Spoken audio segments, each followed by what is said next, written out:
most hagyjuk, Zsolti, egy nagy sikítást.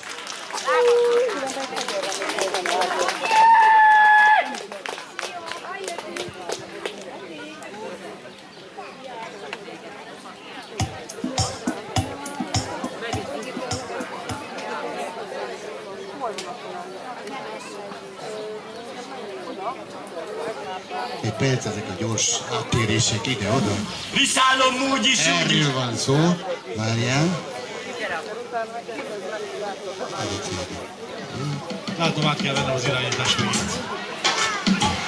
Megtaláltuk. Egy tapsot az erdőből. Ez az, ez az.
Immáron pedig az erdőből a tapsot hagyjuk, nagyon jó volt a 2012-es igazi.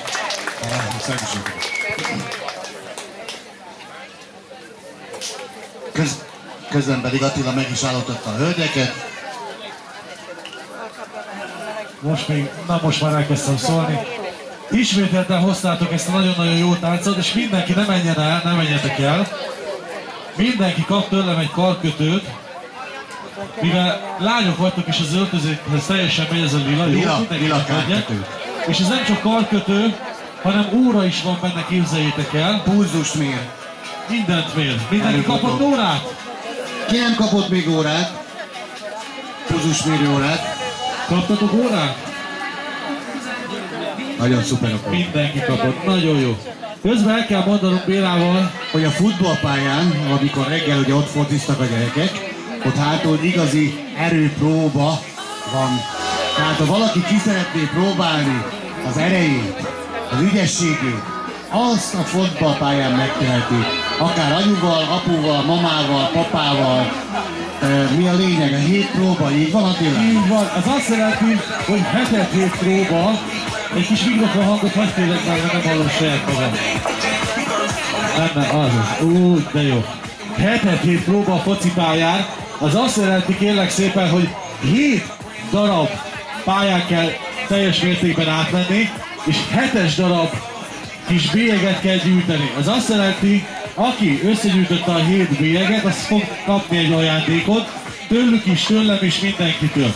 Viszont azt elmondták a szervezők, hogy nem muszáj mind a héten, így van egyszerre, hanem külön-külön is lehet. Magyarul, bocsáss meg, hogyha átmegy az első 2 segíts, pályán, így van, megkapja a 2 darab bélyeget, eljön ide, mert fel kell éppen lépnie, akkor ugye utána visszamegy, ugyanúgy folytathatja. Az a lényeg, hogy a 7 próba, ugye ahogy az elején is mondtuk, meglegyen. Az, hogy délelőtt, délután, vagy hogy mikor, éjszaka, így van, éjszaka lehet, hogy mi is vagyunk ott a 7 próbázni, az a lényeg, hogy meglegyen, tehát még egyszer mondom. Így van. Azért megy ennyire nehezen egy kicsit a beszélgetésünk Bélával, mert tegnap délután 5 óra óta fent vagyunk. Ma már megcsináltuk egy céges bulit is. Így jött össze ez az élet. És ma már itt vagyunk nálatok. Na a következő fellépőnk egy nagyon-nagyon kis kockás, inges kis srác. De figyelj, te is kapsz tőlem egy jó kis karkötőt, hozok neked egyet, jó? Őt úgy hívják, hogy Ács Balázs Krisztián. Egy picit próbáljuk már meg őt biztatni. És ő kap tőlem egy zöldet, jó? Ez a zöld szín, ez most úgyis annyira menő szerintem. Gyere föl, figyelj, fölkísérlek, jó? Na, ugye? Ilyenkor mondjuk, hogy Fradi. Van még egyáltalán? Nem, az is zöld, már rájöttem Attila. Nézzük a cipőit alulról. Így van, azért adtam neki a zöldet. Így van, menjen a cipő aljához. De várjál, mert így elcsesztem, mert mikrofont is kéne megadjak. Ja, de segítsek, beállítsa, itt is zöld van.